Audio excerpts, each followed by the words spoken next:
कटिजिब 18 कोटी हिताधिकारी ration card मिलबनी चाउल कि गहम। हाँ बंधुगण, राशन कार्ड धारकों मानक पई आसीची गोटे बड़ खबर, बड़ घोषणा करिसंती सरकार। राशन कार्ड उपभोक्ता ना काटी दिया जिबार संभावना रही। सरकार पक्षरु जारी गाइडलाइन अनुजाई एभली घोषणा करा जाइछि। तुरंत किछि जरूरी काम कराई नियंतु, नचेत राशन कार्ड रु ना काटी दिया जिवो।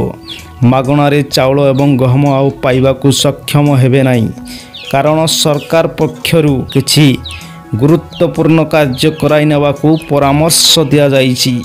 राशन कार्ड धारक तुरंत किछि जरूरी काम कराई नेबाकु पड़िबो, जहा फल आपण पूर्व भली मागणा राशन पाई परिबे।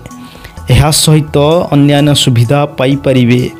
तेबे क्यों काम करिबाकु पड़िबो जानंतु।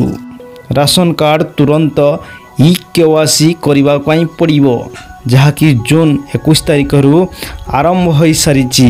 राशन कार्ड रे पंजीकृत समस्त सदस्यक मानक पई ई-केवासी बाध्यतामूलक करा जाइछि।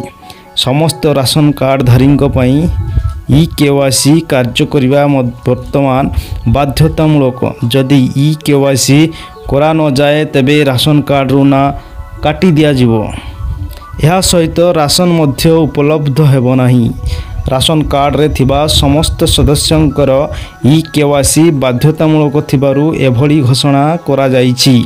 जदि राशन कार्ड धारक एवं एथिरे उल्लेख करा जाइतबा समस्तंक ना यथा प्रत्येक सदस्य निर्दिष्ट समय मध्य ई-केवासी न करती, तेबे सेमाने मागणा चाउल किंबा गहम पाई परिबे नहीं।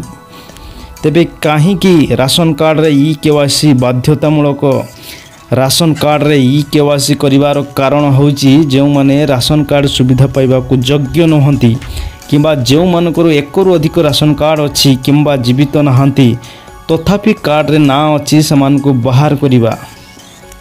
राशन कार्ड ई-केवासी समय ना जोड़िबा किंबा ना काटिबा तथा संशोधन करबा भली कार्य करि हेबो। फल राशन मिलिबा समय कोनोसी समस्या रहिबो नाही। जदि आपण मध्य आपणकर ई-केवासी स्थिति जांच करबाकू चाहुछंती, तेबे एथिपाई मोबाइल नंबर थिबा आवश्यक, कारण पंजीकृत मोबाइल नंबर बिना ई-केवासी होई परिबो नाही किंबा जांच मध्य करि हेबो नाही। तेबे बंधुगण, एठी जानि रखिबा उचित जे एहा ओडिसा रे नुहे, एहा उत्तर प्रदेश रे लागू करा जाइछि। तेबे एई भली इन्फॉर्मेटिव वीडियो देखिबा पई मो चैनल को सब्सक्राइब करंतु एवं सर्वदा अपडेट रहंतु। तेबे बंधुगण, पुणी थरे कहि रखुछि, एही नियम ओडिसा रे मध्य लागू होई पारे, तेणु सर्वदा मो चैनल सहित अपडेट रहिबा पई अनुरोध।